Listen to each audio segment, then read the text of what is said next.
Hola, buenas tardes. Yo soy Jacqueline Acosta, egresada de la Universidad del Papaloapan, y bueno, también soy artesana, soy tejedora de gancho.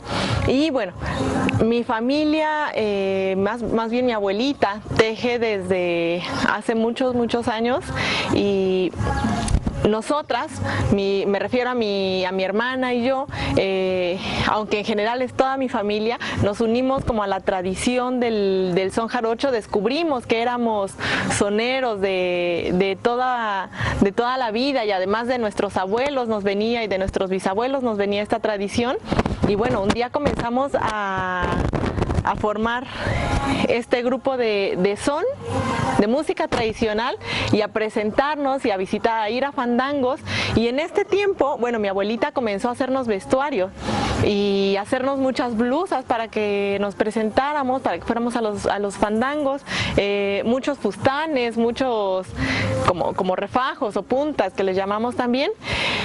Y con el paso de los años nos vimos llenas de blusas blancas, hermosas, que nosotras veíamos diferente porque entendíamos la diferencia del tejido, pero que bueno, a la vista se veían iguales porque todas eran blancas. Entonces comenzamos a cambiar algunas cosas en los tejidos y en las telas. Y bueno, así fue como hace unos años nos reunimos un grupo de tejedoras encabezadas pues por mi mamá y mi abuelita, mi mamá Gloria López y mi abuelita Minerva Palafox, y comenzamos a crear lo que ahora es Sotaventina. Bueno, Sotaventina surgió en el año 2016 y éramos 3 mujeres que nos dedicábamos a elaborar textiles: mi mamá, mi abuelita y yo.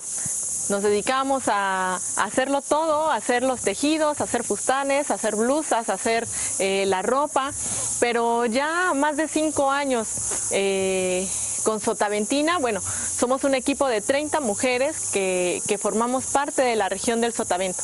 La mayoría de aquí de Loma Bonita, entre costureras, entre artesanas, que por cierto las artesanas estamos inscritas todas ante el Instituto Oaxaqueño de Artesanías.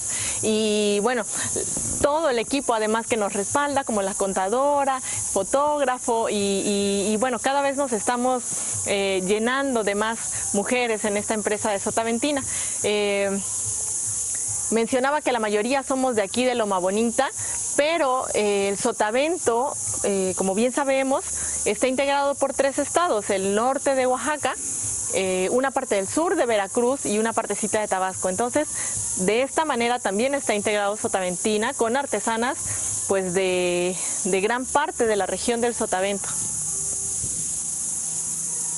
Soy Minerva Palafox Santos y soy de la isla Santiago Jocotepec. Pues a tejer aprendí sola, no me enseñó nadie. Todo lo que veía yo y me gustaba lo hacía. Y así me fui hasta llegar a esto. Aprendí a bordar, a tejer, a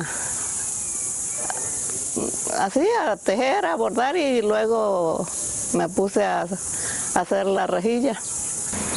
Esta se llama rejilla y lo hago, pues ya tiene su tiempo ya. Y como es lo que más me gusta, es lo que más hago. Aquí saqué hilo. Y aquí ya estoy caviando.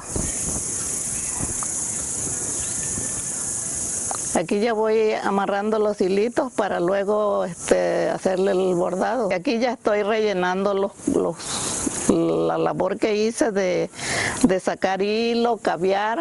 Ya me quedó listo para bordar, para hacer esto. Que uno quiera bordar un pájaro, un animalito, una rosa, ese es el final del caviado. Hola, buenas tardes. Mi nombre es Gloria López y soy del equipo de Sotaventina. Mi suegra y yo iniciamos pues ya hace varios años, y Y pues fuimos involucrando a mis hijas, o no sé si ellas nos involucraron a nosotros. Empezamos a hacer deshilados, rehillados, lienzos completos para hacer camisas, sin hacer corte en las prendas, porque mucha gente luego piensa que cortamos la prenda y la pegamos, pero nosotros solo agarramos un lienzo y de ahí se hace la prenda sin hacer ningún corte. Yo me dedico soy como un enlace entre el artesano y el diseñador, se podría decir. Tengo contacto con los dos. Y también me dedico a ver los detalles. Si el diseñador me dice que se va a hacer una prenda, yo entiendo al que hace la costura y le digo, esto no se puede hacer. O sea, tengo que aprenderme las dos cosas, los dos trabajos de las personas. Mi labor, aparte de eso, es fijarme en los detalles. Sé hacer una horquilla, sé qué es esto precisamente que estoy haciendo, sé tejer en gancho, pero por el trabajo ya tan pesado que tenemos, gracias a Dios, pues ya me dedico como a ver los detalles. Ya pocas veces me pongo a hacer horquilla. Me pongo a ver detalles de blusas, de los acabados. Dependiendo de cada horquilla va cada acabado. Si la horquilla es muy importante, muy bonita, si sale, no sé, muy diferente a todas, busco un acabado más especial todavía. En el caso de la malla, por ejemplo, las terminaciones, yo les digo acabado a las terminaciones que les damos en las orillas. Esas solo las hago yo, porque siempre le voy haciendo algo especial a cada blusa. Y pues, no sé, alguna que otra cosa que se tenga que hacer en las telas, o que vea que algún vestido quedó como simple. En el caso del que porto ahorita, vi que abajo no se veía solo la tela y es un vestido, entonces digo, no, pues hay que agregarle algo más. Y es así como le dicen deshilado. Esto es una horquilla y siempre decimos en horquilla, tejido en horquilla, tejido en gancho. Cuando decimos horquilla utilizamos esto, que es una horquilla. Tejido en gancho es como dejamos de utilizar esto y solo ocupamos gancho con hilos. El hilo normalmente lo usamos del número 30, que es uno de los más delgaditos que utilizamos. Hay hilos más delgados, pero el que normalmente utilizamos es el número 30. El otro hilo que utilizamos es el número 20, que es un poquito más grueso, pero solo lo ocupo para algunas puntadas especiales. Alguna blusa en especial que se vea muy calada, ya uso el hilo del 20 para que no se vea tan transparente. Los ganchos normalmente son del número 12, del 10, dependiendo de cada puntada. Es como que se ve la punta del gancho, porque unas vienen más gruesas, otras más delgaditas. Si quieres la puntada muy cerrada, vas a utilizar un gancho muy delgadito. La horquilla, pienso yo que es algo muy sencillo de hacer. Es solo irle dando vueltas a la horquilla, ahora sí, el gancho y entrelazar con el gancho, pues hacer las puntadas. Yo lo veo muy sencillo. Yo creo que cualquiera puede aprender a hacer solo dos puntaditas, vas dando vueltas y así sucesivamente. No tiene ninguna complicación. Normalmente para hacer una blusa, un cuello, podríamos decir que talla mediana, se utilizan aproximadamente 380 lazos, vueltas de horquilla. Obviamente que si es una talla más grande tendrías que hacer aproximadamente 520, va dependiendo. Un fustán se hace aproximadamente de 1200 puntos. Y después que terminas de hacer, pues para que no estés contando los puntos, vamos dividiendo de 100 en 100. 100 puntos aquí, ya los divido 100, así para no estar contando después. Terminando la labor de la horquilla, que los puntos que necesitas ya se saca de esto, de aquí, y no lo voy a sacar ahorita porque se me van a desbaratar, pero se desarma, se saca la horquilla ya lista, y empieza la unión de ganchos. Con el gancho, pues, ya empieza la unión de las horquillas, hacer una cadeneta en redondo, y la puntada que sigue para terminar el cuello va a ser solo con gancho, y ya pues ahí viene la imaginación del artesano, ¿no? Ya si quieres una puntada que se llama espuma de mar, puras cadenetas, mucha gente le llama palitos, dependiendo, ya aquí viene la imaginación, y pues ya se arma vas dándole forma a la horquilla. Para hacer la blusa necesitas 2 tiras de horquillas. Esto serían 380 arriba, 380 abajo, y ya de ahí los puntos en cadeneta, en espuma de mar, etcétera. Y después hay que darle la forma, para que no te quede así, porque una horquilla siempre te va a quedar así, cuadrada. Entonces hay que darle la forma, hay que ir disminuyendo puntos, y luego vienen los acabados, los detalles. Dura aproximadamente en hacerla, pues si te pones a trabajar en forma urgente, en 4 días sacas una blusa. Siempre hay que hacer pausas porque pues te estresas de ver tanto hilo, y o sea, te pones 3 horas por día y la sacas en 4 días. Comentábamos primero sobre las horquillas, que es esta la horquilla, y a la labor también se le llama horquilla. La característica de las horquillas es que tienen esta línea central como una columna que siempre está presente en todas las horquillas, y es un punto hecho con gancho. Esta es una horquilla tradicional. Aquí tiene su columna, que es la que vemos en el centro de esta horquilla. Esta es su columna, y bueno, esta es una horquilla, esta es una segunda horquilla, y esta es la tercera.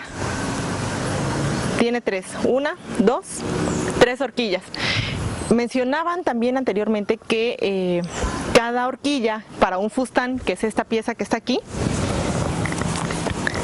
lleva cerca de 1100 puntos. Entonces cada horquilla se hizo con 1100 puntos, más el acabado que se le da en la parte superior, que es una espuma de mar, el que se le da en la parte inferior, que es una espuma de mar, y la onda del final, digamos. Este es otro tipo de horquilla. Se llama de gusanito por la característica que tiene de ir como en onda hacia arriba y hacia abajo. Su columna central, y bueno, con el gancho se van haciendo las uniones arriba y abajo de la horquilla, y esa unión va formando el gusanito. Estos nombres les hemos dado nosotras porque pues la similitud, y además en la región se le llaman así, pero no son como unos nombres unificados, digamos, a lo largo de la región. Cada lugar le da su propio nombre. Esta es una sola horquilla que pasa, son dos horquillas, la que pasa en la parte superior que tiene estas bolitas que se van formando. La horquilla, las dos horquillas, aquí está la columna de una y la columna de otra. Estas se unen por medio de una trenza, que es esta que va aquí en medio. Y bueno, los lazos de la parte inferior. Pero bueno, esta le llamamos horquilla de bolita. Y finalmente esta que le llamamos horquilla de conchita. Va como en zigzag, es una forma similar a la del gusanito, solo que mucho más pequeña, y va formando un zigzag y se van anudando las horquillas de la parte inferior y la parte superior aquí. Aquí van dos horquillas, la primera, la segunda, y hay una unión con espuma de mar.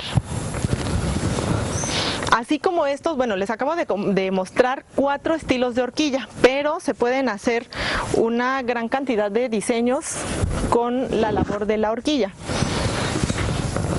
Este es el tejido de gancho, que se hace únicamente con este gancho y el hilo.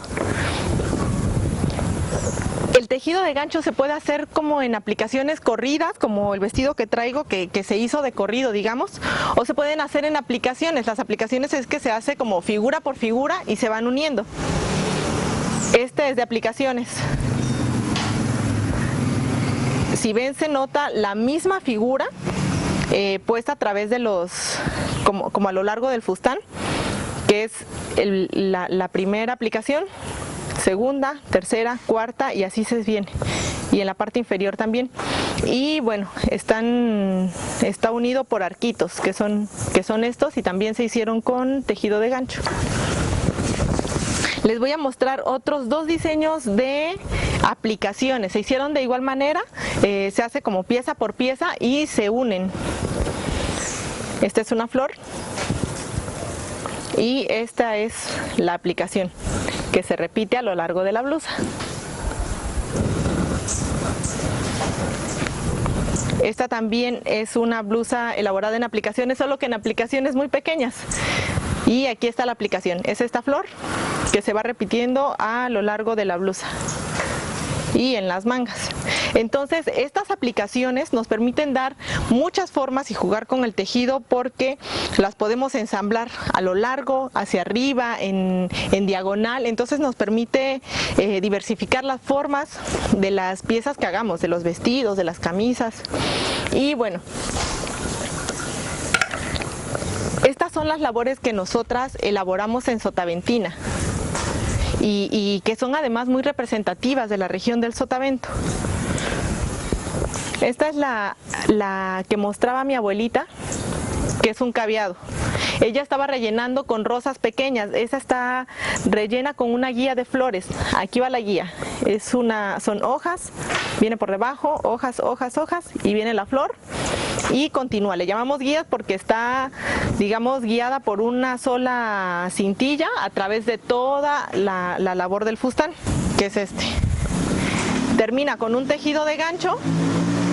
Y en la parte superior tenemos unas machingüepas, que nosotras le llamamos machingüepas, pero hemos encontrado muchos nombres para esta labor que está aquí. Normalmente, bueno, la característica del deshilado es que los hilos se sacan en vertical y en diagonal, en vertical y en horizontal por la tela. Las machingüepas solo se sacan en un solo sentido, los hilos no se sacan también al contrario, en un solo sentido, y un hilo enlaza como todo eso y le da dando vueltas. Entonces aquí le decimos machingüepa, pero hemos encontrado también que le llaman trutru, vainica, no sé, hay diferentes nombres para esta labor. El que más hemos escuchado en la región, machingüepa y trutru. Y finalmente esta es una malla. La malla, como pueden ver, es casi transparente. Es un tejido igual que la horquilla, muy delicado. Se vuelve muy delgado, el tejido de gancho se vuelve un poquito más grueso y pues sí, sobre todo el tejido de gancho es como más fuerte. la malla no se teje con un solo gancho. Bueno, se ocupa este gancho, pero se ocupan 3 ganchos más y sobre todo es un juego de dedos. Cada cuadro está hecho por un nudo. Cada ladito, cada esquina del cuadro tiene un nudo y ese nudo se va formando a través de un juego de dedos con el hilo. Al hacer toda la malla, o sea, lo primero que se hace es toda la malla, todo el grupo de nudos para esta labor. Y posteriormente se borda de manera muy parecida a como se borda el cabeado. Y se forman ya las figuras. Esta tiene angelitos, que son también como de las labores que más se hacen en la región. Angelitos, rosas, flores, tulipanes y guías de todas las flores que se hagan. Pero bueno, esta labor es bastante versátil, nos permite hacer grecas, hacer todas las figuras que se nos ocurran, pueden estar plasmadas en una malla. Y le dimos un acabado con espuma de mar y con ondas tejidas a gancho. Muchas gracias por visitar Sotaventina y Casa Sotaventina, que aprovecho para comentarles que en Sotaventina pues hacemos los textiles, pero está la casa Sotaventina, que es donde damos clases de música, de zapateado y damos clases también de tejido de gancho. Ahorita están suspendidas por la pandemia, pero esperamos muy pronto retomarlas. Y bueno, en Sotaventina también hemos ganado 2 premios, uno por la preservación de una tradición que es la horquilla, que está poco difundida en el estado, y también uno de arte popular en el estado de Oaxaca por las horquillas que se elaboran aquí en Sotaventina. Y bueno, pueden buscarnos en redes sociales, en Facebook y en Instagram como Sotaventina, y cuando gusten, pues aquí tienen su casa en Loma Bonita.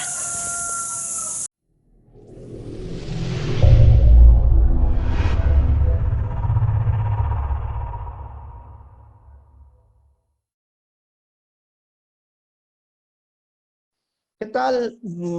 Saludos a todas y a todos.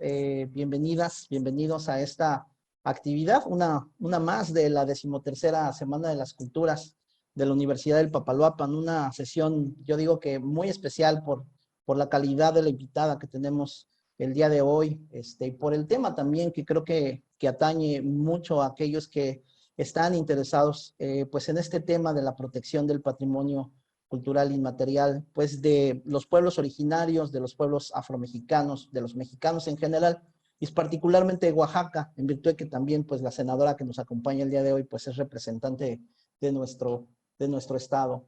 Les quería comentar que le voy a proceder a leer una pequeña semblanza de la senadora, un poco que habla precisamente de su función legislativa. Y bueno, desde muy temprano y desde que estuvimos gestionando, la senadora ha insistido en que ella va a platicarnos algunas cosas acerca de su labor legislativa precisamente sobre este tema del que voy a leer en la semblanza. Y posteriormente nos pidió encarecidamente que pudiéramos abrir el foro para que los jóvenes, principalmente jóvenes, mujeres, hombres, estudiantes de nuestra universidad y en general cualquier interesado, pudiera interactuar y pudiera plantear sus dudas en un ánimo de diálogo, precisamente ahorita que tenemos la oportunidad precisamente de interactuar pues con una personalidad como la senadora Susana Harp Iturribarría, de la cual me voy a permitir leer una pequeña semblanza. Es licenciada en psicología con especialidad en psicoterapia gestal y maestría en neurolingüística. Actualmente es senadora de la República por el estado de Oaxaca y presidenta de la Comisión de Cultura en ese mismo órgano legislativo. Impulsó con éxito el reconocimiento constitucional de los pueblos y comunidades afromexicanas y actualmente promueve la armonización de este reconocimiento en 14 leyes federales. También ha trabajado en la protección de los derechos colectivos indígenas y afromexicanos sobre su cultura, además de trabajar diversas iniciativas en favor del medio ambiente. Como cantante y promotora cultural ha producido diversas obras musicales y literarias. Es así que los dejo con la senadora maestra Susana Harp. Ella, como les decía, pues nos va a hacer el favor de platicarnos un poco precisamente de este tema, su labor legislativa al respecto. Y después de eso, pues podríamos, como les decía, establecer el diálogo. Para esto, por el momento tenemos el chat deshabilitado, pero en el momento que nos lo indique la senadora cuando termine de platicar con nosotros, podríamos abrir el chat y también podríamos fijarnos en quién va alzando la mano ahí con esta utilidad que tiene el Zoom, para que pudieran precisamente abrir su micrófono aquellos que puedan técnicamente y pues plantearle sus preguntas, sus comentarios directamente a la senadora. No tengo más que decirles, no quiero quitarles más el tiempo, ni a ustedes, ni a nuestra invitada. Bienvenida, senadora. Esta es su universidad. Estamos muy contentos de recibirla.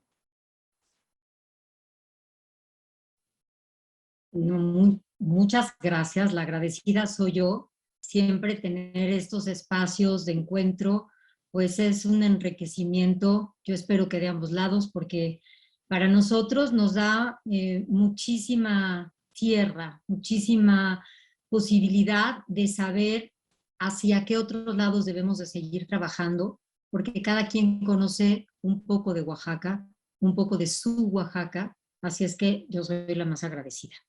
Y pues les compartiré, trataré de ser concisa. Hemos presentado varias leyes, ¿no? Sin embargo, hay dos en las que me quiero centrar. Precisamente una es el reconocimiento constitucional de los pueblos y comunidades afromexicanas. Y ahí estando ustedes precisamente en la cuenca del Papaloapan, pues para mí es muy importante recalcar que sabemos que en su región hay un gran número de paisanos y paisanas que se autorreconocen como afromexicanos, que lucharon desde las organizaciones sociales para que pudieran ser visibilizados. Les comento que los pueblos y comunidades afromexicanas por 20 años se han reunido, empezaron con el siglo, con este movimiento, y es un movimiento que emergió de ellos mismos, no fue una agenda que alguien les impuso, fue algo que surgió de su propia necesidad, de una introspección de, bueno, nosotros exactamente de dónde llegamos, por qué estamos aquí, y fue una labor maravillosa de ver cómo se fueron tejiendo pues grupos, ¿no? Grupos en las diferentes comunidades, en las diferentes regiones, en la Costa Chica, Guerrero y Oaxaca, los más, también en esta enorme región que le llamamos el Sotavento, ¿verdad? Que sabemos que empieza en Oaxaca, pasa por una gran parte de Veracruz y termina en Tabasco. Y en esta parte, pues es muy importante porque es donde ustedes están. Existe este como prejuicio de que todos los que están en esta región son jarochos, o que jarocho es un sinónimo de veracruzano, ¿no? Cuando ambas cosas no son del todo real. En Veracruz, por supuesto que está la cultura jarocha y también la afrojarocha, pero hay otras culturas, ¿no? Están los totonacos, los náhuatl, en fin. Y no nada más abarca el territorio de Veracruz, abarca Oaxaca y abarca Tabasco. También hay una parte al norte donde hay una comunidad específica que se llama el nacimiento de los negros en el municipio de Musquis, Coahuila. Y bueno, pues después de este censo 2020, que realmente es uno de los grandes logros, haber pues por fin haber vivido que el INEGI sí incluye esta pregunta en este censo, a través de que ocurre el reconocimiento constitucional. Les comento que fue la primera iniciativa que presentamos, fue en octubre del 2018, y para agosto del 2019 fue publicada en el Diario Oficial de la Federación el 9 de agosto, si mi memoria no me falla, y el 10 entra en vigor. Entonces, esto todavía ocurre en 2019, así es que pudimos trabajar con el INEGI para que esta pregunta se incluyera. Por lo tanto, sabemos que en todos los estados del territorio nacional existe gente que se reconoce como afromexicana. Sin embargo, hablamos casi siempre de Oaxaca, Guerrero, Veracruz, y bueno, Ciudad de México, Estado de México y Coahuila, porque es donde, en primer lugar, hay más número de población que se autorreconoce, Y básicamente en Oaxaca, Guerrero, Veracruz y Coahuila es donde hay comunidades completas. No es una diáspora de que haya una familia en una colonia y 3 por allá, ¿no? Como ocurre en el resto de los estados, sino podemos entrar a comunidades completas, que prácticamente un porcentaje muy alto se reconoce como afromexicanos y afromexicanas. Entonces, como bien lo comentaba nuestro compañero en un inicio, después del reconocimiento constitucional, que es como entrar ya de manera obvia y clara, porque lo que no se nombra no existe, pues ahora tenemos esta tarea de la armonización de las leyes secundarias, por supuesto retomando en orden de importancia lo que hemos escuchado en estos encuentros de comunidades afromexicanas, que es lo que más ellos quisieran que avanzáramos. Y una de ellas es la ley de migración, la otra es la ley de la SEP, ¿no? De la Secretaría de Educación Pública, ¿no? La ley de Educación Nacional. Y en fin, una serie de leyes que estamos trabajando para que se armonicen y vayan acorde a nuestra Carta Magna. Ese es un primer tema grande. El segundo fue precisamente el tema de todos los plagios que encontramos desde nuestra labor totalmente ciudadana, desde la asociación civil, desde la promotoría cultural, y voy a este otro segundo tema, que es pues estas apropiaciones culturales que se han dado tanto dentro de nuestro país por varias empresas, pero más afuera de nuestro país. Sin embargo, ¿cómo poderle exigir a Francia, a las empresas mismas, ¿no? Transnacionales, que tuvieran respeto por nuestros elementos de cultura cuando ni siquiera estaba en orden nuestra casa, ¿no? Nuestras propias leyes? Y cuando empezamos a trabajar, que también fue principios, yo creo que de finales más bien de octubre, empezamos a plantear una mesa grande de trabajo con muchas instituciones. Estaba en general la Secretaría de Cultura, que aunque no había entrado el nuevo gobierno, sabíamos que había varios funcionarios que continuarían en su labor, pues estuvimos trabajando con ellos, también con la CNDH, porque ya a través de la CNDH se había ya logrado que varias recomendaciones surtieran efecto por los derechos culturales que se estaban pues alterando, ¿no? Que se estaban lastimando. Y básicamente fue con la gente del INAH y también con la gente del INDAUTOR. Ahí fue cuando entendimos que lo primero que teníamos que hacer, y a la par estar trabajando esta gran ley que le llamamos Ley de Salvaguardia de los Elementos de las Culturas Indígenas, Afromexicanas y Equiparables, teníamos primero que quitar como una enorme piedra que nos encontramos en la ley del INDAUTOR.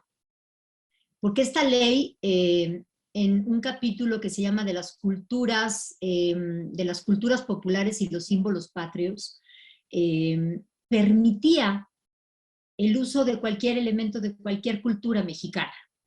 Y estaban en una condición de dominio público nuestros elementos, o sea, todas nuestras danzas son de dominio público, ahora ya no, todas nuestras canciones eran de dominio público, todos nuestros textiles, y con eso sus diseños, y con eso la manera en la que usaban la paleta de color, ¿no? La herbolaria, la propia cosmovisión de las comunidades, ¿no? Ningún elemento de cultura mexicana, de cultura tanto indígena como afromexicana, o algunas equiparables, y que aquí como equiparables me refiero a, por ejemplo, los menonitas, pues no son ni indígenas ni afromexicanos, pero tienen una cultura y llevan años viviendo en nuestro país, y tienen una manera de vivir y de expresarse, ¿no? Y tienen elementos de cultura. O quien no conoce o quien no ha visto estas preciosas cajas o estructuras hermosísimas que hacen en el Olinalá, en Guerrero. La comunidad de Olinalá no es una comunidad indígena, es una comunidad mestiza, entonces es equiparable, pero tienen elementos propios de esa comunidad, que los hacen suyos y solamente suyos. Bueno, logramos de una manera bastante rápida cambiar la ley del indautor porque era algo sencillo, ya que no era un cambio constitucional, era un cambio a una ley secundaria. Entonces, primero se quita esta gran piedra y se logra que pasen, dejen de ser dominio público y se equiparen a cualquier otra obra literaria o artística. O sea, que si todos sabemos que si tenemos una litografía del maestro Sergio Hernández o del maestro Toledo o de cualquier pintor, como poner un ejemplo, yo puedo ser dueña de esa litografía, pero yo no puedo tomar la litografía, llevarla, escanearla de una manera profesional y luego imprimir mascadas, por ejemplo, ¿no? O hacer una vajilla que lleve los mismos elementos de esa litografía que yo compré. La litografía puede ser mía o de quien la haya comprado, pero no los derechos. Esos siguen siendo del autor. Entonces, lo mismo se logró con los elementos de las culturas mexicanas.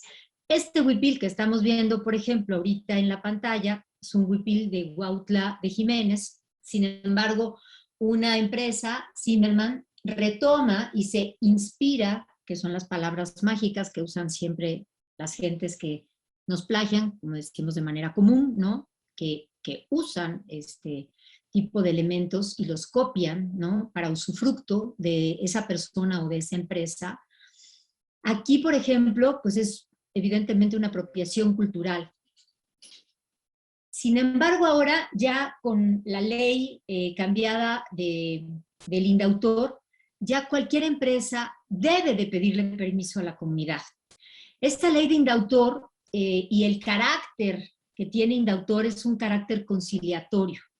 Como yo digo un poco de manera coloquial, el indautor no tiene dientes, no puede hacer que alguien sea sancionado más que de manera administrativa, pero no de otras formas. Entonces, a la par, sabiendo que ya habíamos quitado esta piedra, empezamos a trabajar con esta ley que nosotros le llamamos Ley de Salvaguardia de los Elementos de las Culturas Indígenas, Afromexicanas y Equiparables. Sale del Senado con una aprobación total, acompañada por todos los senadores de todos los grupos parlamentarios. Se queda un rato guardada, tristemente, sin que salga el trabajo de manera rápida en la Cámara de Diputados Federal. Se logró que la última semana de trabajos ordinarios de esta legislatura, de la 64ª legislatura, pasara al Pleno y se votara a favor. La Cámara de Diputados le hace varias modificaciones, entre ellas el título, ¿no? Ahora es Ley de Patrimonio Cultural, en fin, y le hace varias modificaciones que abonan para bien de esta ley. En algunas sentimos que no retomó la litis por la cual nosotros habíamos presentado esta propuesta, pero la estructura central de la ley no fue modificada. Esta nueva ley tiene dientes, que es muy importante, tener una ley con dientes que defienda realmente el patrimonio cultural, todos nuestros elementos de cultura.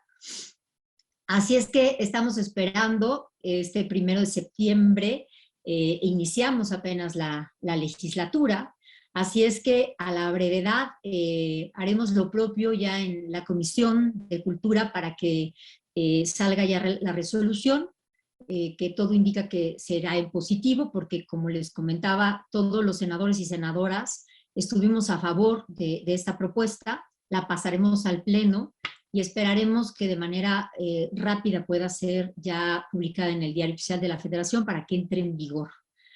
Y bueno, pues no me quiero alargar más, yo me quiero quedar un poco con estas dos propuestas legislativas que hemos hecho y que ahora lo que tenemos que hacer, por lo tanto agradezco de verdad muchísimo que nos abran este espacio, es precisamente divulgarlas, compartirlas, que nuestras comunidades, que nuestros paisanos y paisanas sepan que ya hay otros derechos adquiridos y que ya están en ley para que ellos los puedan ejercer, para que ellas los puedan ejercer.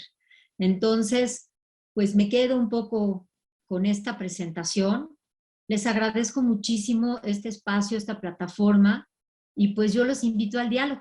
Y como siempre, pues a la escucha, esta escucha activa para poder saber hacia dónde también creen ustedes que deberíamos de continuar nuestro camino. Nada más les refiero que yo quiero muchísimo esta región, he ido muchas veces a Tuxtepec, a Loma Bonita, en fin, me faltan todavía varias, Jalapa de Díaz, en fin, los textiles de esta región son preciosos, han sido varios plagiados, Tlacuatzintepec, en fin, pero también Jalapa de Díaz, y hay que ir acompañando, y esta ley tenemos que lograr que se haga lograr hacer un tipo tríptico para que sea muy, muy clara y muy fácil de digerir y para que todo el mundo entienda a qué derechos ya puede acceder a través del trabajo que hemos podido realizar en el Senado de la República. Porque si las leyes no sirven, no se aplican, pues qué maravilla que hayas trabajado tanto, pero ¿y de qué sirvió? Así es que ya logramos toda la primera parte del trabajo, que es que lleguen hasta el diario oficial de la Federación. Ahora nuestra segunda parte del trabajo es que la gente toma estas herramientas y las haga suyas.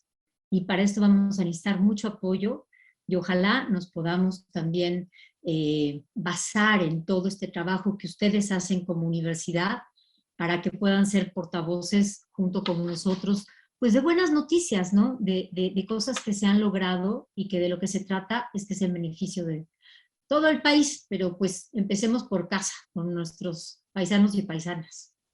Muchas gracias, yo sería lo que querría compartir. Muchas gracias, senadora. Súper interesante todo lo que nos cuenta.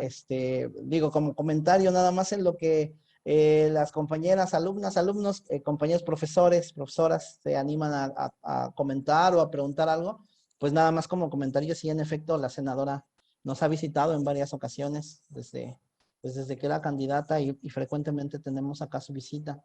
Y efectivamente muy preocupada pues también por la problemática, pues las problemáticas y las dinámicas culturales de las distintas regiones, particularmente Papaloapan. Entonces, yo dejo abierto ahí el micrófono, el chat, por si por ahí el compañero de sala nos está haciendo el favor de abrir el chat. Por si alguno de ustedes no tiene posibilidad de abrir su micrófono, bueno, puede escribir su pregunta por chat. Entonces, no sé si por ahí alguien quiere comentar algo. Adriana Román nos está pidiendo la palabra. Adelante, Adriana. Hola, buenas tardes, senadora. Con lo que comentaba hace ratito acerca de la ley, de que ya esta ley tiene dientes, creo que es importante, pues, de que toda ley la tenga y, pues, haya consecuencias con quienes quieran, pues, en este caso, plagiar o hacer, pues, cosas malas con la cultura que tenemos.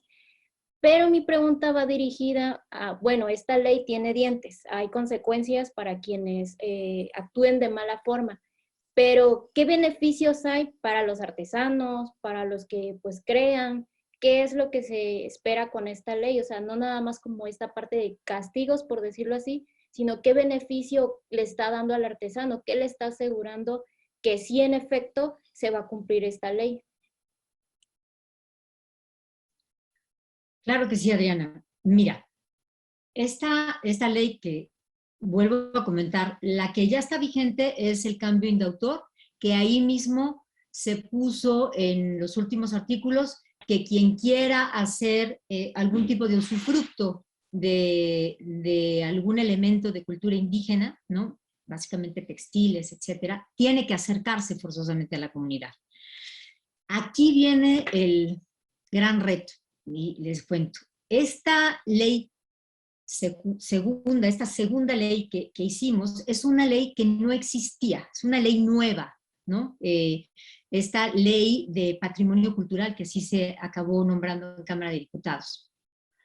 Es una ley sui generis, porque es una ley que habla del patrimonio colectivo. Entonces, me voy a volver a referir al ejemplo. Yo traigo ahora una blusa de San Antonino Castillo Velasco. Yo esta blusa se la compré, voy a inventar el nombre de la artesana, a doña María. En esta ley que estamos proponiendo, y que esperemos que muy pronto ya esté en el Diario Oficial de la Federación, doña María va a poder seguirle vendiendo sus blusas bordadas a quien ella quiera. Cuantas veces quiera y cuantas blusas quiera. No le tiene que pedir permiso a nadie como lo hace ahora. Ok. Lo que doña María no puede hacer es solita ella darle permiso a una empresa en México o en el extranjero a que pueda sublimar, que es como sacarle una buena foto o un buen escáner a algo que tiene textura o una imagen, y luego imprimirla y hacer metros y metros para hacer mascadas, blusas, lo que quiera la empresa, ¿no? Ese permiso se lo tiene que dar toda la comunidad, porque este es un derecho colectivo.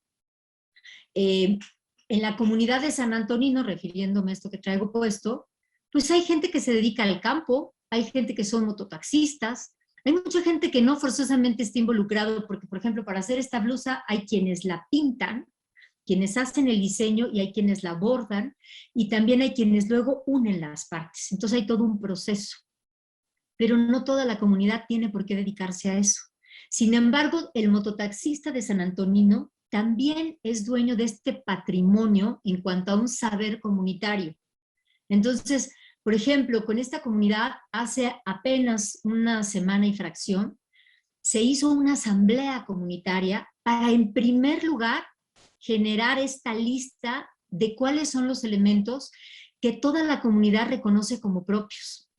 Porque todo lo damos como por hecho, decir, ay, claro, pues perfectamente reconozco la blusa de Tlahuatzintepec o el huipil de Usila, sí, pero como lo damos por hecho, no existe como un documento, un acuerdo donde todo el mundo lo reconozca, la comunidad primero que nada, y luego, bueno, estamos todavía viendo cómo va a ser la política pública de cómo se va a aplicar esta ley. Finalmente tenemos que hacer como un laboratorio, y eso lo está haciendo la secretaria Alejandra Frausto. De hecho, ya ha comentado de un proyecto que se llama Origen, que ahora no lo voy a contar.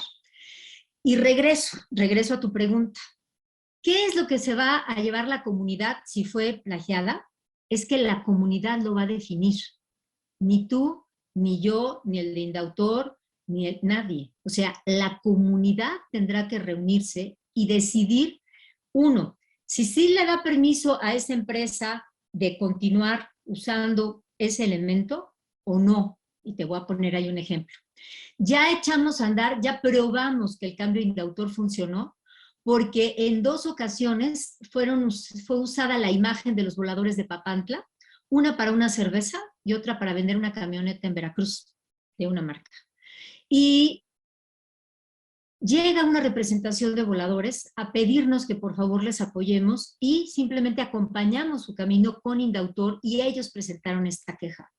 Tienen reuniones para encontrarse y para platicar y para llegar a acuerdos, y el acuerdo fue muy claro: no queremos estar ni en ninguna cerveza anunciando ninguna camioneta ni nada, porque para nosotros esto no es una danza, esta es una oración, es un ritual sagrado, es algo que nosotros hacemos para pedir a nuestros ancestros, en fin, no me voy a meter en describir el significado, ustedes lo conocen.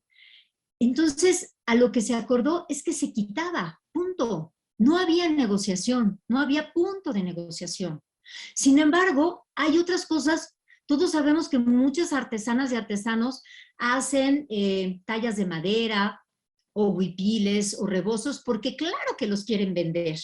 Entonces, solo la comunidad va a decidir qué de sus elementos sí pueden entrar a un mercado, porque de hecho quieren que entren a un mercado, porque de eso viven, y qué elementos no, porque son sagrados para ellos. Solo la comunidad lo puede decidir.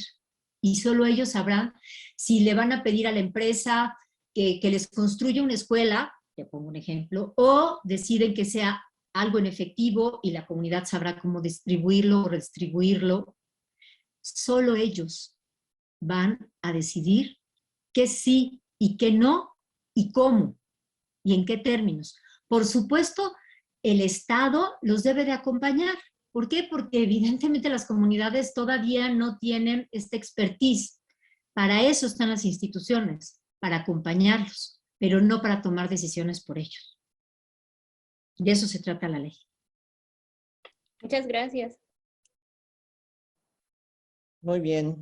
No sé si por ahí alguien tiene una pregunta, una duda. No tengo, aquí ya estoy viendo a todos.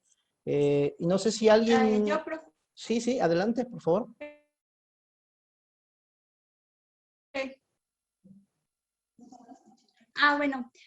Bueno, a mí se me hace muy interesante todo lo que comentó y fíjese que respecto a este tema, yo ya había escuchado un poco de información, más que nada en las imágenes que mostró hay uno que ya conozco como que el caso, que es lo de esta diseñadora Carolina Herrera.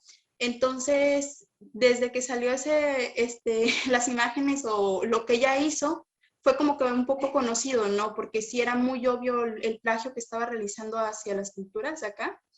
Pero yo digo, ¿qué sigue en cuanto a nosotros como sociedad? Por ejemplo, yo en lo personal, desde el momento en que el profesor me invitó a esta conferencia, fue cuando busqué información y fue cuando supe que ya hay una ley y todo lo que usted está impulsando y por supuesto que se le reconocemos y creo que yo estoy segura que si yo le comento esto a una compañera, no sabe que está pasando esto. O sea, ¿cómo informar o qué es lo que se propone también para que todos los mexicanos, personas más acá en ciudades, reconozcan que también tienen que apoyar a las comunidades indígenas?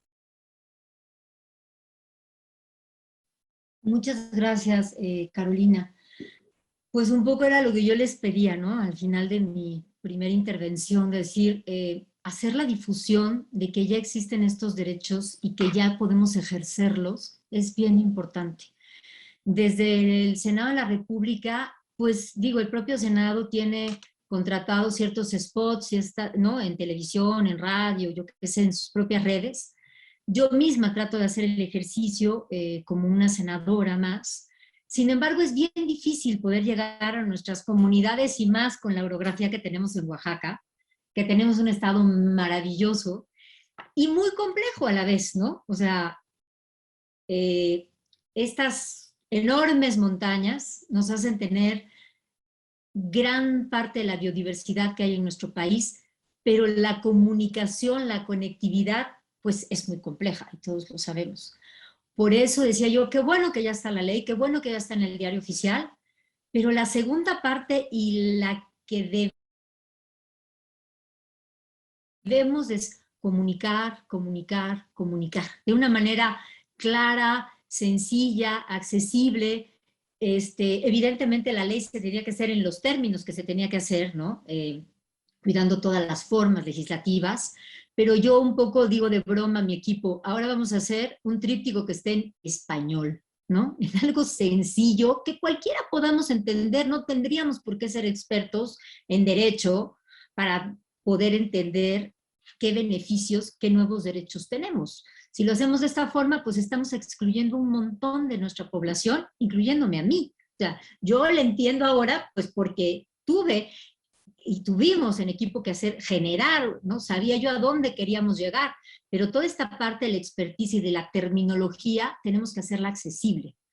Así es que, si ustedes encuentran estos plagios, por favor, estas apropiaciones culturales, que sería el término correcto, visibilicémoslas. Eso es lo que más les pedimos, visibilicémosla. Ahí están las redes sociales, ¿no? que sirven muchísimo para estos temas. Ninguna empresa quiere que tener un mal prestigio, y como tú ponías bien el ejemplo de Carolina Herrera, el director de Carolina Herrera decía que nos estaba haciendo un homenaje, ¿no? Y las dos palabras siempre de las empresas plagiarias o de los diseñadores o diseñadoras plagiarias es me inspiré, y la otra es un homenaje.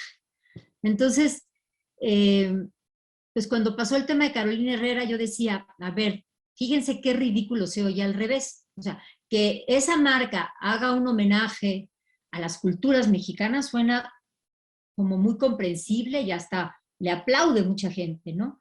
Pero ¿y si ocurriera al revés? Y si yo, Susana, tomo de pronto las 5 blusas que más me gustan de Carolina Herrera y las reproduzco Y además las vendo.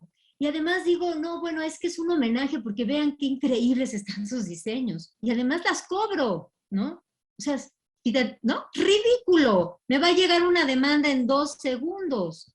¿Y por qué al revés sí tendría que ser algo que hasta muchas gentes le aplaudieron? Qué amable que estas grandes marcas se voltearon a ver nuestros elementos. Por Dios, o sea, si nosotros les hubiéramos dado la valía desde un inicio de saber todo el trabajo que implica lo que llevamos puesto, desde hace mucho tiempo nos hubiéramos indignado. Pero por eso tenemos que cambiar la conciencia primero nosotros y saber qué implica todo este trabajo maravilloso y no regatearles y sí estar todo el tiempo visibilizando y, ¿por qué no? Cuando uno entiende el trabajo que hay atrás, en verdad te sientes mucho más orgullosa cuando lo portas.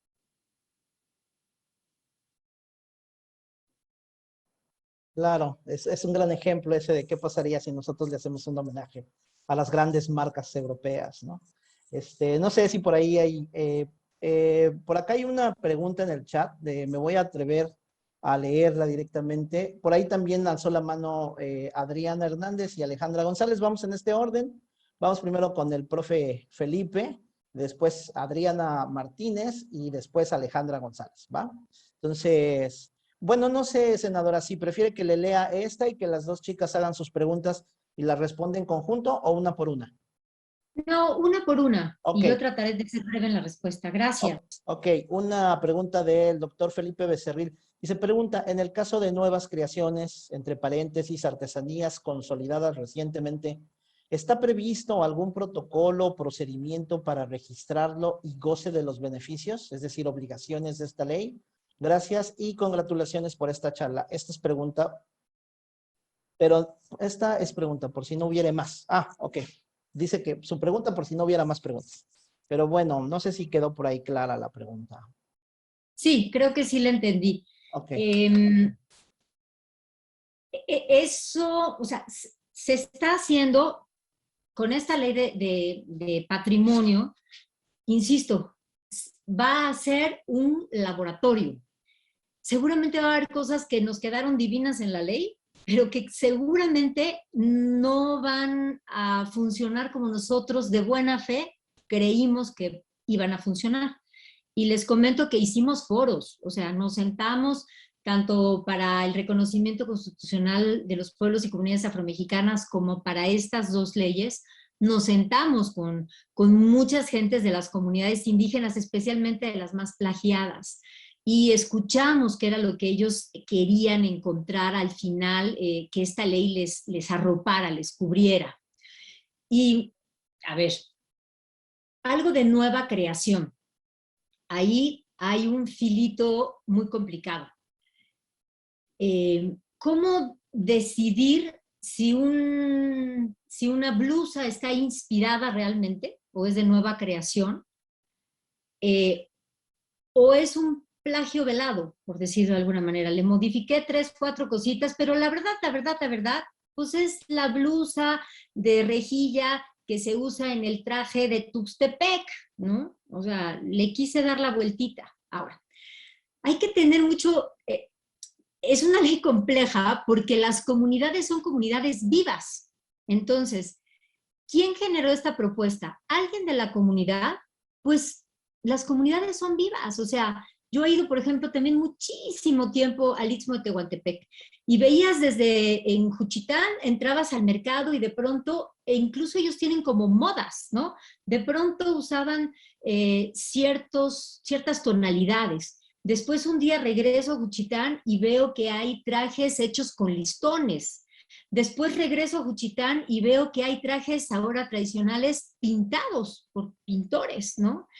¿Y por qué no? Porque las culturas son vivas. Tú no puedes dejar algo estático y decir, de aquí a acá no te mueves porque entonces ya te saliste. ¿Y quién soy yo?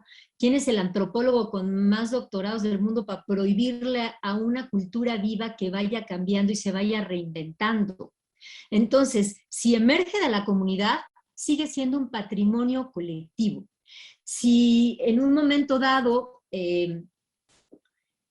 está surgiendo desde otro lugar, pues se tiene que hacer una valoración y ahí se hace un análisis antropológico y el INAH, el Instituto Nacional de Antropología e Historia, tiene especialistas para hacer esta valoración antropológica para ver si realmente le pertenece a una comunidad o a varias, si realmente tiene tantos elementos que causan una confusión, por lo tanto es un plagio, o porque también nos han reportado, de pronto nos reportan mucho en redes sociales, una blusa de flores, es un plagio, y digo, no, a ver, no todas las flores son plagio, o sea, yo también puedo pensar en bordarme algo o alguna marca y no forzosamente es un plagio, o sea, yo le quiero, o sea, tampoco queremos encontrarle un parecido a todo, o sea, no es real. Intentaré aterrizar. Uno sería, si sale de las comunidades, tendría que estar, y a lo que aspiramos es que en algún momento todas las comunidades se vayan organizando, como se organizó hace poco San Antonino Castillo Velasco, y de ellas salga esta lista de todos los elementos de cultura, y que vayan sumando todos los nuevos, todo lo que se vaya creando. Ya hicimos la variación de este platillo. Bueno, aquí lo hacemos de esta forma, pero en la comunidad de por allá se hace de otra forma. Entonces, se tiene clara esta lista patrimonial. Ahora, si es un diseño de, pues, alguien que estudió tal cual diseño y lo quiere ir a registrar y verdaderamente nació de sí, para eso está el INPI, Instituto Mexicano de la Propiedad Industrial. Ahí es a donde se van a hacer esos otros registros, que no forzosamente vienen de las comunidades indígenas. ¿Cuál es el problema si queremos ir siempre a hacer el registro de las blusas, por ejemplo, de los huipiles o de los rebozos al INPI, al Instituto Nacional es que yo tendría que ir a registrar todas, absolutamente todas las blusas, porque si yo voy al INPI y registro esta, pero va alguien y ahora le cambia de color y le pone una franja y le hace 2 o 3 variaciones, ya es otra blusa. Entonces, la lógica, ¿no? La lógica empresarial, la lógica del comercio occidental, no tiene nada que ver con la lógica comunitaria. Entonces, no, ahorita con los elementos que hay, no podemos entrecruzar la lógica con la que fue creada el INPI, Instituto Mexicano de la Propiedad Industrial, con la lógica que tiene el INDAUTOR, que aquí se habla de un derecho autoral, que va mucho más en el sentido de este patrimonio colectivo. Perdón, pero es que sí es un tema complejo, espero haber sido clara. Muy bien, gracias. Adriana Hernández. Hola, buenas tardes, senadora. Yo tengo 2 preguntas. Ahorita en este nuevo sexenio se ha hecho mucho énfasis, y más para acá, para el sur, en el rescate de todas nuestras culturas y raíces indígenas y de cómo hay que respetarlas, ¿no? Inculcándonos. Pero mi duda está en de dónde nace o cuál fue la gota que derramó el vaso de agua para que nuestras autoridades por fin decidieran hacer caso, escuchar y poder hacer algo que sea trascendente, ¿no? Y la segunda pregunta viene del título que estuvo mencionando, porque aparte de rescatar a las culturas indígenas, habla de los afromexicanos. Sinceramente, igual, y porque soy un poco más ignorante, es la primera vez que yo escucho ese término o puedo definir a alguien con ese término. Aquí en la zona, yo soy de Veracruz, pertenezco al estado de Cozamalbapan y colindo casi con el santuario. Y yo tengo muchos amigos que tienen la tez así morena, chocolate, pero se me hacen normal. No considero que tengan ascendencia, o no dimensiono que tienen la ascendencia, pero sí se sabe, ¿no? Aquí ha sido, cuentan los abuelitos, que aquí llegaron japoneses, llegaron parte de afroamericanos, por los esclavos que venían con los españoles, también españoles, entonces hay ascendencia de todas partes.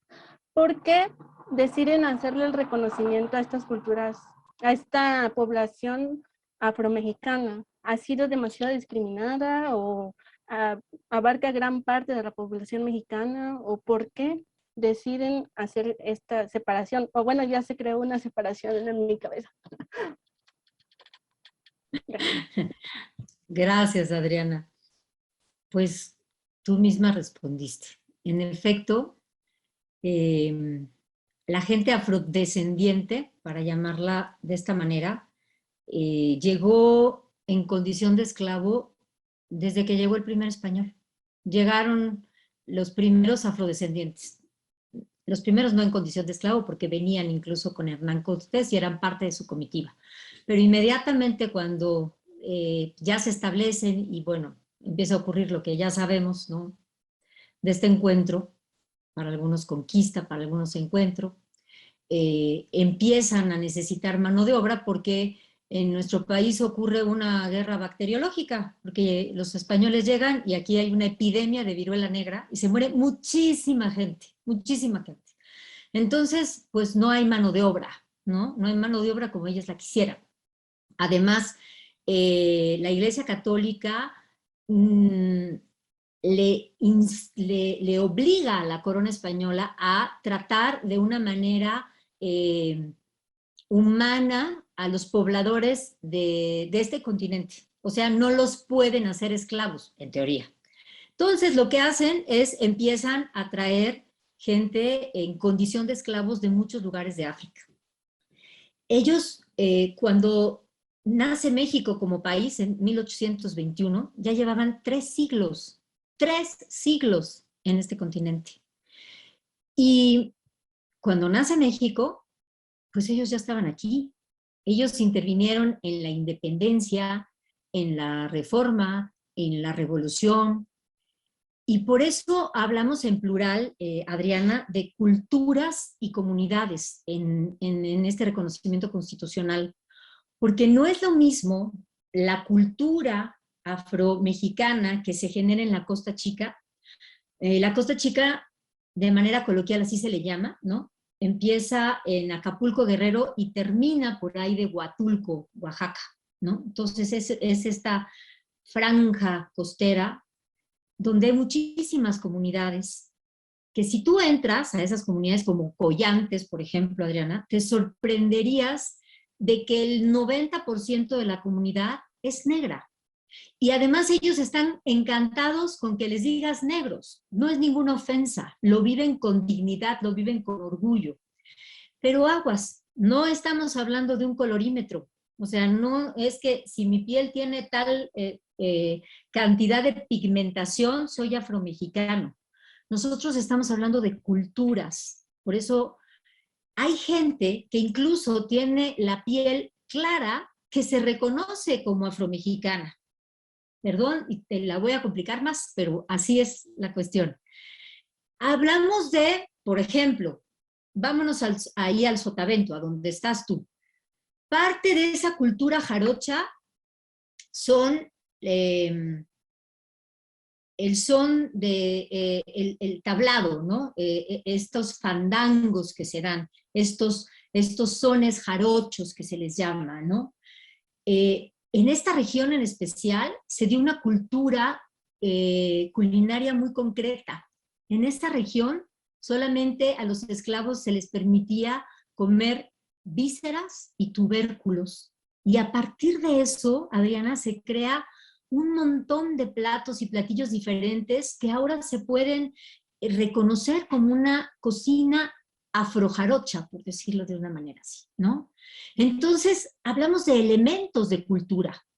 Hace unas semanas yo estuve en Musquis, Coahuila. En Coahuila, en un municipio en el centro que se llama Musquis, hay una comunidad que se llama el Nacimiento de los Negros. Y esta cultura ocurre de una manera totalmente diferente, porque como en el sur del país, ¿no? En el Sotavento y en Costa Chica, sabemos perfectamente que pues es gente que fue afrodescendiente hasta que se crea en México, ahora les podemos nombrar afromexicanos, ¿no? Y cada una de estas zonas tiene sus elementos de cultura diferente, tienen creencias diferentes. En el sur, por ejemplo, en Costa Chica, la gente cree que cuando tú naces te va a acompañar un animal a bien vivir y a bien morir, y este se llama tutono. que no es lo mismo que el nahual. Tienen una manera de casarse, tienen una manera de hacer también, por ejemplo, hay unos tamales deliciosos de tichinda que le llaman, que es un mejillón pequeño, y usan el candó, ¿no? O sea, tú empiezas a oír en canciones, hay un montón de vocablos que todavía ahí están presentes, que son africanos y que se quedaron entre nosotros. Sin embargo, retomo, te vas al norte y en Musquis ya pocos tienen la piel oscura, ¿no? Sin embargo, yo acabo de irme a sentar ahí a tomar un té tradicional que sus ancestros hacían y que ellos conservan. No sabes qué cosa maravillosa. Y me dieron unas cosas de comer riquísimas que en mi vida las había probado y me enseñaron a ver cómo se organizan. Por ejemplo, ellas especialmente cantan en una lengua que se denominaba, bueno, son los mascogos, que se les llaman los mascogos, o muscogi, la lengua, y tiene mucha similitud al inglés. Entonces hacen cantos como de gospel, ¿no? Como cuando entras a estas iglesias en Estados Unidos y oyes estos coros maravillosos cantando. Bueno, así cantan en Musquis, bueno, no en Musquis, en el nacimiento de los negros, que está en el municipio de Musquis, Coahuila. A eso nos referimos, Adriana. No nada más a un tono de piel. Nos referimos a culturas que se desarrollaron. En el sur fue más gente que se dedicó a la ganadería, a la minería. En el Sotavento, donde ustedes están, digo, Tatitlán, por Dios, ve al santuario. O sea, es una comunidad afro importantísima, que si tú revisas los datos del INEGI, te vas a llevar una sorpresa de toda la gente que ahora en el censo 2020 se reconoció con mucho orgullo como afromexicano o afromexicana, ¿no? Y bueno, pues por eso hablamos de culturas, no de colorímetro. Hay afromexicanos que seguramente van a ser de tez de piel, de la tez y de su piel, con una textura y un tono quizá mucho más claros que el tuyo y el mío. Sin embargo, comen de una forma, creen en ciertas cosas, bailan ciertas cosas, se casan de ciertas formas. Hablamos de cultura. Muy bien, muchas gracias, senadora. Por ahí está anotada en las preguntas. Solamente déjenme comentarles rápidamente que estamos un poco sobre el tiempo. La senadora tiene otras actividades, y pues ahí nos pidió que contuviéramos un poco el asunto del tiempo. Tenemos formadas 3 preguntas. Alejandra González en primer lugar, después Tallera Colectiva, y por ahí había pedido la palabra, no sé si todavía está por acá, Yarimet. Entonces le doy la palabra a Alejandra y pues les pido que las preguntas podían ser breves, por favor, para no abusar del tiempo. Gracias. Sí, gracias. Mi pregunta va enfocada a que sabemos que hay muchas comunidades indígenas y lo idóneo sería que todas tuvieran conocimiento de esta ley. Pero después de que se les haga saber esto, ¿van a tener un seguimiento, van a tener un asesoramiento? Y si sí, me gustaría saber cómo sería esta gestión para que pues llegar a oídos de todas las comunidades indígenas de todo México. Al legislativo, Alejandra, nos toca hacer este marco jurídico. Sin embargo, quien lo ejecuta, pues es el Ejecutivo. Y ese es el que tiene que llevar la política pública. En este caso, la Secretaría de Cultura Federal es la que está haciendo ya propuestas concretas de política pública, de cómo sí poder llevar esta ley a la práctica. La práctica es la política pública. Entonces, ahí van ahorita, están proponiendo un encuentro muy interesante que se va a llamar Origen, donde se van a encontrar muchos artesanos y artesanas con diseñadores y diseñadoras, con empresas, y ahí va a estar la Secretaría de Cultura Federal arropando este encuentro. Es un laboratorio, insisto. Nosotros cuando la propusimos sabíamos que nos aventábamos un clavado al vacío, porque no existe una sola ley en el mundo que hable de derecho colectivo, por lo complejo que es legislar al respecto de este tema, por lo que ya les platicaba un poco, ¿no? Porque este elemento es de toda la comunidad, entonces, ¿quién decide? Empezando por ahí. Entonces, yo sé que nos metimos en camisa de 11 varas, pero había que entrarle, había que intentarlo. Y bueno, pues como les digo, si no funcionan cosas, pues no pasa nada, lo intentamos de buena fe y esto que no funcionó, pues hay que cambiarlo. Y se vuelve a meter una iniciativa y se cambia. Entonces, el municipio, el Estado y la Federación deben ahora de aterrizar estas leyes en política pública. Muy bien, muchas gracias. Antes de darle la palabra a Tayera, por acá en el chat el doctor Marcos Núñez hace un comentario al respecto de esta pregunta de Adriana y la respuesta de la senadora acerca de los afromexicanos. Él dice, en Campeche y Yucatán hay personas que tienen la piel oscura y rasgos afrodescendientes y hablan maya. Ellos se consideran mayas antes que afrodescendientes. Es, como decía la senadora, no es un asunto de pigmentación, es un asunto como de, digamos, como de acuerdo en cuáles son nuestras manifestaciones culturales, ¿no? De identidad, ¿no? De Ellos se identidad. identifican más con la cultura maya, pues eso es lo que son, ¿no? Exacto. Porque ahí nacieron. Pero hay gente, por ejemplo, en Oaxaca que sí se reconocen como afromixtecos, ¿no? Y es esta zona que todavía es Sierra Sur, pero que ya colindan un poco más con costa y ellos se reconocen como afromixtecos. ¿Y por qué no? Pero es determinación de cada uno de ellos. Autodeterminación, ¿verdad? Tayera colectiva, adelante. Hola, hola, buenas tardes. Buenas tardes a todos. Senadora, para contextualizar la pregunta sobre la protección de bienes, quisiera saber si existe alguna propuesta de ampliación en este sentido, no solo en expresiones materiales, sino podrían definirse como inmateriales. Esto, bueno, lo he percibido no solamente en textiles, sino en la música, por ejemplo, ¿no? Hay varias apropiaciones o plagios que han hecho de diferentes expresiones musicales de nuestro país, ¿no? Y que de pronto sabemos que sus orígenes vienen en cierto sentido de Europa, pero hay un marcaje muy estructurado en la música, por ejemplo, oaxaqueña, ¿no? Que podría ser las bandas sinfónicas de Tlahuitoltepec, ¿no? Algunos elementos del son, ¿no? Que es como muy común acá en el Caribe, ¿no? Toda esta parte de la región. Y la otra, en otros elementos, yo estoy trabajando ahorita con un programa de educación comunal y tiene que ver con las comunidades, básicamente, y tiene que ver con elementos de conocimiento, no meramente materiales, pero que sí involucran procesos de autoría o de origen, ¿no? Y que tiene que ver, por ejemplo, con rituales o con ritos que ocurren en las comunidades, ¿no? Un poco este proceso de la bioprospección etnobotánica que ha sido un dolor de cabeza para todas las comunidades en América Latina, ¿no? Y que han explotado fervientemente las empresas transnacionales, farmacológicos y demás. Y entonces quisiera saber si existe alguna prospección en lo que queda del tiempo de gestión para ustedes, en la ampliación de esta ley, ¿no? En otras aplicaciones que pudieran ir protegiendo estos elementos de patrimonio que a veces son o se consideran inmateriales, pero que siguen constituyendo elementos de propiedad intelectual, territorial, natural en materia nosotros ya le llamamos recursos, ¿no? Ellos no le llaman recursos naturales, pero que sin embargo siguen siendo parte de los elementos esenciales, ¿no? Que componen a las comunidades y que es un saber colectivo. Hace muchos años escuchaba en la UNAM un comentario sobre un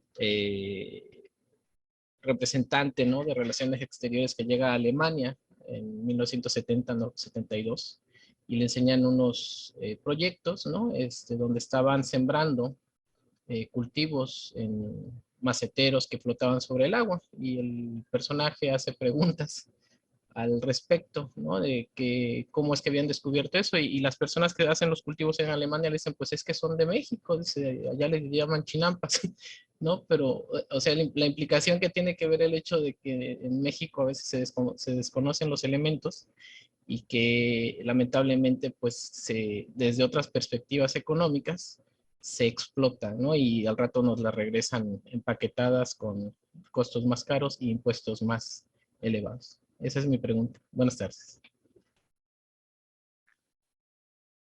Dime tu nombre, porque oí Tayera, colectiva, pero quiero saber tu nombre. Soy Sakyamuni, ¡Ay, senadora. Sakyamuni! Hola, hola. Te acabo de reconocer. Hola. Sí. ¿Por qué no te reconocí? Bueno, la buena noticia, para ser muy concreta, es que esta ley engloba todos los elementos de las culturas indígenas, afromexicanas y equiparables.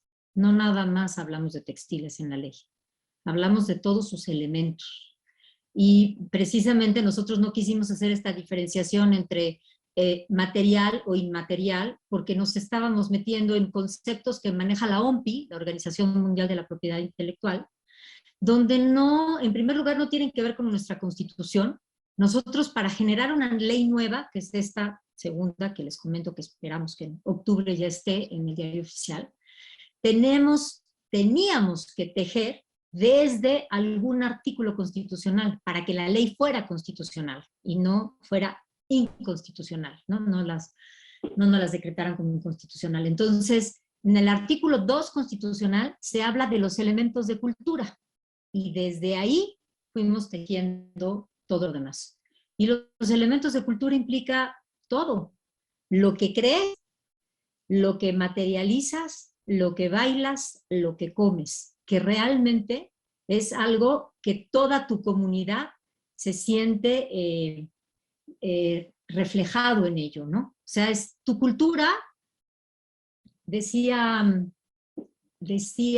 Antonio Caso, que la cultura es todo lo que el hombre agrega a la natura. Entonces, ¿qué es cultura? Tus cuentos en la noche, los mitos que hay en tu comunidad, en qué crees, en qué no crees, cómo usas las plantas para hacer algo de alimento o algo curativo.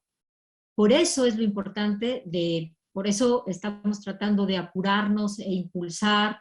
Lo que pasa es que a veces el ejercicio legislativo puede ser un poco lento y tropezado y luego llevamos 1 año y medio de COVID, entonces realmente ha sido complicado, ¿no?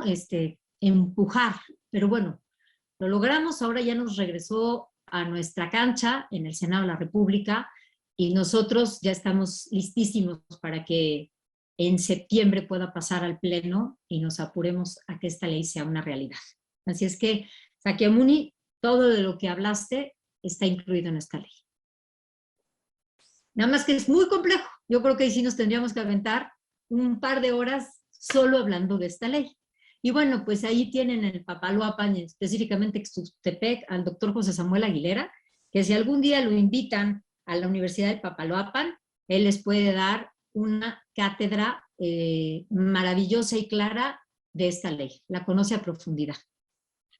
Sí, claro, afortunadamente ya lo hemos tenido acá en la Universidad del Papaloapan, al doctor Samuel Aguilera, y por ahí en la página de Facebook de la Universidad del Papaloapan está alguna de las charlas que ya nos ofreció acá recientemente. Entonces sí estamos como siguiendo puntualmente precisamente todo este movimiento legislativo que parece muy interesante, que tiene muchos ángulos, muchas aristas, y que como usted dice, senadora, ofrece un reto, o sea, no es una solución, pero hay un montón de cosas ahí que resolver enfrente. Es como dice usted, un laboratorio. A mí me parece que es, digamos, muy fértil la ley y los reglamentos que de ella van a emanar. Me parecen muy fértiles para también un asunto que es muy importante en las comunidades, que es el autogobierno, como usted ha dicho. Ellos son los que van a determinar precisamente que sí, que no, y eso a final de cuentas empodera de nuevo a las naciones originarias. Ya para cerrar, por ahí había levantado la mano Yarimet, pero no sé si después la bajó, no sé si aún continúa con la intención de hacer una pregunta, ya muy breve porque ya estamos sobre el tiempo. Vamos a esperar un par de segundos a ver si se manifiesta la compañera Yarimet. ¿Les parece que no? Pues no me queda más que agradecerle. Yarimet acaba de decir que sí, que va a preguntar algo. A ver, coméntanos, Yarimet. Dice que no tiene audio. Escríbelo mientras pues aquí hacemos un poquito de tiempo en lo que tú escribes tu pregunta para no dejar la oportunidad pasar. Y mientras Yarimet hace su pregunta, pues a mí me gustaría ir adelantando, pues digamos quizás la despedida para no quitarle más tiempo y pues agradecerle muchísimo que haya estado con nosotros, pues más que con nosotros los profes, pues con los alumnos que de repente son los que, pues yo creo que por generación les va a tocar la chamba, ¿no? De esta que usted está mencionando, de promover, difundir y a final de cuentas defender también pues esto que es patrimonio de los pueblos originarios, obviamente, y pues de todos los oaxaqueños y los mexicanos, ¿no? Muchas gracias, Fabricio. Pues sí, en lo que nuestra compañera escribe, yo también les invito a que también ustedes a veces den un salto al vacío. Yo estudié psicología, luego empecé a estudiar música, luego logré hacer el primer disco y ya, guardé todos mis papeles con todos mis títulos nobiliarios, como digo, en un cajón y me puse a cantar. Y parte de estas intentos de visibilización desde la cultura, como Agua Diosa, con el intento de la conciencia de que nuestro planeta es finito, con Fandangos de Ébano, que fue un disco que hice intentando visibilizar a los pueblos y comunidades afromexicanas, pues yo también les invito a que de pronto la vida nos pone al frente saltos al vacío. Decía yo, bueno, ¿y qué va a ser una psicóloga y cantante en el Senado de la República? Pues precisamente hace un rato nos decía, me parece que Adriana, pero ¿y por qué se les ocurrió legislar sobre esos temas? Precisamente porque deben de ser espacios donde cualquier ciudadano podamos acceder o ciudadana.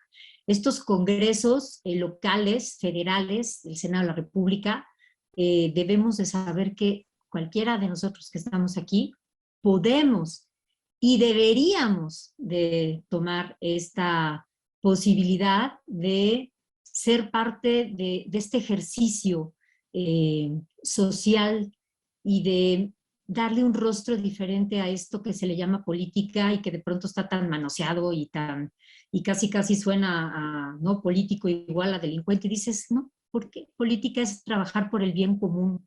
Entonces, pues ahí se las dejo también, porque ciudadanicemos la política, ejerzamos nuestros derechos ciudadanos y llevemos estos otros temas que seguro ustedes conocen muchos, que yo no, pero yo he tratado de llevar los que sí conocía y los que intenté visibilizar desde la cultura. Entonces, pues este país es de todos, nuestra hermosa Oaxaca es de todos y de todas, así es que, pues, a trabajar desde donde estemos. Creo que le contestó de manera anticipada a Yarimet, porque precisamente su pregunta ya la escribió en el chat, dice, me dejó con una duda, nosotros como no pertenecientes a una cultura, nos toca difundir y nosotros, ¿cómo le podremos dar una buena explicación de la ley? ¿No? Es un poco como el papel del ciudadano, ¿no? No, pero nosotros tenemos, ahí sí nosotros, este equipo, tiene que generar los materiales para que sea sencillos y simples. En eso estamos trabajando, para generar estos materiales. Lo que pasa es que no puedo hacerle difusión a una ley que todavía no está publicada en el Diario Oficial de la Federación. Entonces, todavía yo tengo que, con este equipo y desde el Senado de la República, empujar para que salga y entonces ya les entregamos ahora sí que el paquete completo. Porque ¿para qué les entrego la ley de autor si viene esta otra ley grande, enorme, que sí tiene dientes? Entonces, hagamos el paquete completo para que sea muy claro estos nuevos derechos que se han logrado trabajar desde el legislativo. Y pues hay que entrarle, este país es de todos y de todas, así es que ciudadanicemos esto que a lo que siempre, no sé, de pronto saca escozor, ¿no? No, la política tiene que ser el trabajo mutuo, el buscar puentes, el buscar acuerdos, pero no de verdad, trabajar de verdad con el corazón por nuestra tierra. Estemos donde estemos. Muy bien, muchas gracias, senadora. Un par de comentarios que nos hacen en el chat, ya no son preguntas, son comentarios, felicitaciones, agradecimientos, y pues por ahí también dicen, en la universidad tenemos un seminario, cuando quiera podemos discutir más ampliamente el tema. A nosotros nos interesa mucho porque estamos justo en un lugar clave en cuanto a culturas originarias, ¿no? Entonces nos interesa mucho, por eso hemos invitado frecuentemente al al doctor Aguilera, y ahorita qué bueno que está usted con nosotros. Y pues nada, que también que en algún momento, bueno, una chica, una alumna, Adriana, interesada en su música, ¿no? A lo mejor no conoce bien ahí su gran labor ahí, discos maravillosos que tiene la senadora, que a mí particularmente me hicieron enamorarme de Oaxaca. Yo no soy de acá, pero pues a final de cuentas eso sirvió mucho, esa música tan hermosa y que interpreta también la senadora. Ya por último comentario, ojalá en el futuro se incluyan en los libros de texto de la escuela de historia todas estas culturas y rasgos, más conciencia desde que somos niños sobre el peso de todas las tradiciones y rasgos culturales que nos heredaron nuestros ancestros. O que abran una materia, dice, y pues por ahí Marcel Toledo, qué importante socializar estos temas, gracias. María Eugenia, muchísimas gracias. Tania Zúñiga, muchas gracias. Pues así, Carolina Cortés, Mónica Segura, Elisa Sixto, pues todos felicitándola, y agradeciendo mucho su presencia, y pues yo me uno a ellos, le agradezco muchísimo que haya estado con nosotros, y pues no le gracias a quitamos ustedes. más su tiempo. A ustedes, no me quitan el tiempo, más bien la agenda es compleja y hay que atender muchos temas. Yo de verdad la más feliz, y nada más del comentario que hicieron, efectivamente una de las leyes que estamos armonizando es la Ley Federal de Educación, y algo de lo que nos piden mucho los pueblos afromexicanos es aparecer en los libros de textos, aparecer en los libros de historia. Morelos era afromexicano, Guerrero era afromexicano, y así quieren que se les nombre. Y bueno, también decir que si en 1821 nace este país como México, también este es un pueblo originario, porque estuvo desde el origen de México, ¿no? Entonces, hay que reconocerlos, visibilizarlos y nombrarlos, porque lo que no se nombra no existe. De verdad, muchas gracias. Gracias, Fabricio, gracias por el espacio, y pues que sea la primera de muchas. Ok, muy bien, senadora, muchas gracias. Se quedaron ahí los alumnos ahí muy prendidos del asunto de seguir platicando y pues escuchar su música también. Muchísimas gracias. Hasta luego, buenas tardes a todas, también alumnas, alumnos, profesoras, profesores que nos acompañan. Muchísimas gracias a todos. Sin ustedes esto no es posible. Les agradezco mucho. Hasta luego. Hasta luego, gracias. Hasta luego. Ay. Adiós.